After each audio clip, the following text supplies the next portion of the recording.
रहीम। Dear friends, मौलाना room की एक हकायत के मुताबिक एक बार हज़रत ईसा अलैहिस्सलाम एक नादान के साथ सफ़र कर रहे थे। इस शख्स को मालूम था कि हज़रत ईसा मुर्दों को ज़िंदा कर लेते हैं। इसने एक गहरे घड़े में हड्डियां देखकर हज़रत ईसा से कहा, ए अल्लाह के नबी, मुझे भी वो कलमात सिखा दे जिससे तू मुर्दों को ज़िंदा करता है। हज़रत ईसा ने जवाब दिया कि ये तेरे बस का काम नहीं है, तू चुप रह, यही तेरे लिए बेहतर है।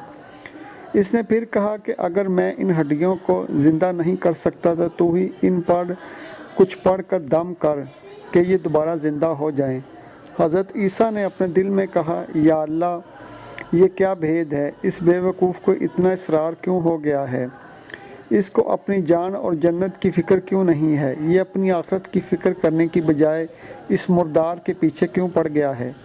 अल्लाह पाक ने वही नाज़िल फरमाई कि बदकार को बदकारी ही की तलाश होती है। इस दुनिया में जो इंसान बोता है वही काटता है। जब हज़रत ईसा ने देखा कि वो बेवकूफ़ मौजज़ा देखे बगैर एकदम आगे बढ़ने को तैयार नहीं है, बल्कि मौजज़ा ना दिखाने को मेरी कमज़ोरी गर्दान रहा है, तो हज़रत ईसा ने अल्लाह का नाम लेकर दम किया। अल्लाह के हुक्म से वो हड्डियाँ दोबारा जुड़ गईं। जब इनकी नज़र पड़ी तो वो एक शेर निकल आया। इसने फ़ौरन एक जुस्त लगाई और इस बेवकूफ़ शरीके हम सफ़र को चीर फाड़ डाला। हज़रत ईसा ने शेर से दरियाफ़्त किया कि तूने इसको मारने में इतनी अजलत से क्यों काम लिया है। शेर ने जवाब दिया कि मैंने इसलिए इसे जल्दी चीर दिया है क्योंकि आप नाराज़ हो गए थे। फिर हज़रत ईसा ने पूछा कि तूने इसका खून क्यों नहीं पिया। शेर ने जवाब दिया कि ये रिज़्क मेरी किस्मत में नहीं था। अगर मेरी रोज़ी इस जहां में होती तो मैं मुर्दों में शुमार क्यों होता।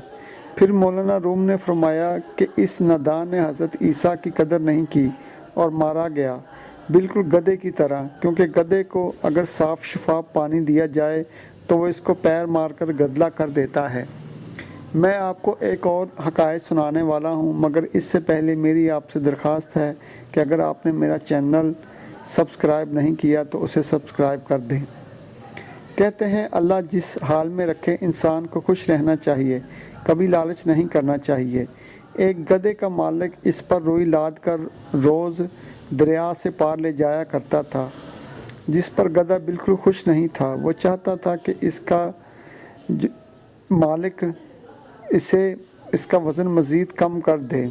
उसे एक ख़्याल गुज़रा कि मुझे ज़रूर एक पानी के अंदर बैठ जाना चाहिए। इसका फ़ायदा ये होगा कि सारी रुई मेरे नीचे बह जाएगी और मेरा वज़न मज़ीद कम हो जाएगा और मेरा मालिक भी मुझे आज़ाद कर देगा। मुझे रोज़ काम नहीं करना पड़ेगा, मैं मुफ्त की रोटियां तोड़ूंगा। ये ख्याल आने की देर थी कि वो दूसरे दिन का इंतज़ार करने लगा। दूसरे दिन फिर इसका मालिक इसे लेकर शहर की जानब रवाना हो गया। आज गधे ने भी अपने मंसूबे को अमली जामा पहनाने की ठान ली थी। इसका मालिक इस पर रुई लाद कर गाँव की तरफ रवाना हुआ तो रास्ते में गधा भागकर पानी में जाकर बैठ गया। पानी में बैठने की देर थी कि रुई का वज़न 2 मन हो गया। जब गधा उठा तो वज़न 10 गुना बढ़ चुका था। ऊपर से इसके मालिक ने इसे पीटना शुरू कर दिया। अब गधे को अपनी गलती का शिद्दत से एहसास हुआ। जब उसको चला नहीं जा रहा था, उसके पाँव बहुत ज़्यादा भारी हो गए थे। घर पहुँचते पहुँचते वो थक गया था। उसे अपनी गलती का शिद्दत से एहसास हुआ कि उसने क्या गलती कर डाली है। इसने आइंदा कभी लालच ना करने की कसम खाई। अपना बहुत ख्याल रखिएगा। अल्लाह हाफिज़।